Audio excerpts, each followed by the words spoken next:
คำก็หือจังนอนลาเมืองเลี้ยงมาหนึ่งแขนเจอถึงกลุ่มมึงวนจมลงสู่เฮานั้นใจเมาอ้อมือเลิกเลดีไล่ทบกันอยู่ก็มึงเจิงในหอบลงดังฮักเฮามองปืนางไว้นาน้องเฮาได้คัดเจอหอมเงินน้องเฮาได้คัดเจอปอกมาสร้างเงินหอเฮาสิเลห่มรวยใจสุดโจปาเฮาเจอน้องในไม่เหมือนไฟ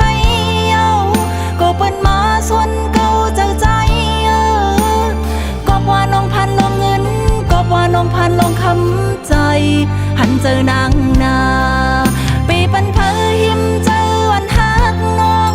สั่งว่าใจยังหักเนื้อนางก็ใจอ้อยกันเจอยันสี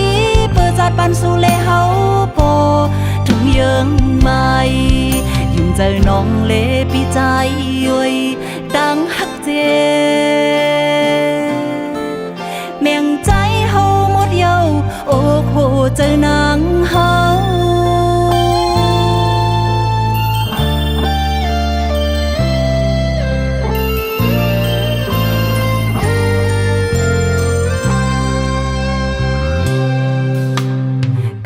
ก็หือจังนอนลาเมืองเลี้ยงมาหนึ่งแขนเจอถึงกลุ่มมึงวนจมลงสู่เฮานั้นใจเมาอ้อมือเลิกเลดีไล่ทบกันอยู่ก็มึงเจิงในหอบลงดังฮักเฮามองปืนางไว้นาน้องเฮาได้คัดเจอหอมเงินน้องเฮาได้คัดเจอปอกมาสร้างเงินหอเฮาสิเลห่มรวยใจสุดโจปาเฮาเจอน้องในไม่เหมือนไฟเยาก็เปิ้นมาส่วนเก่าเจอใจก็ว่าน้องพันลงเงินก็ว่าน้องพันลงคำใจหันเจอนางนาปีปันเพอหิมสั่งว่าใจยังหักเนื้อนางก็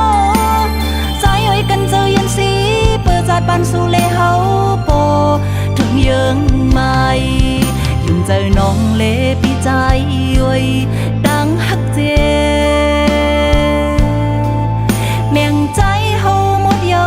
โอ้โหเจอนางเฮา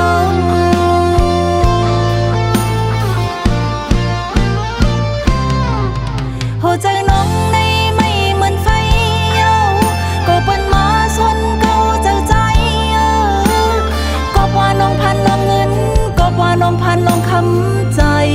หันเจอนางนาปีปันเพอหิมเจอวันฮักน้อง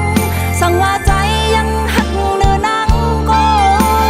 ใจอ้อยกันเจอยันสีเปิดจัดปันสู่เลเฮาโปถึงเยิงไม่เจอน้องเลปีใจอ้อยดังฮักเจแม่งใจเฮาหมดเยาโอ้โหเจอน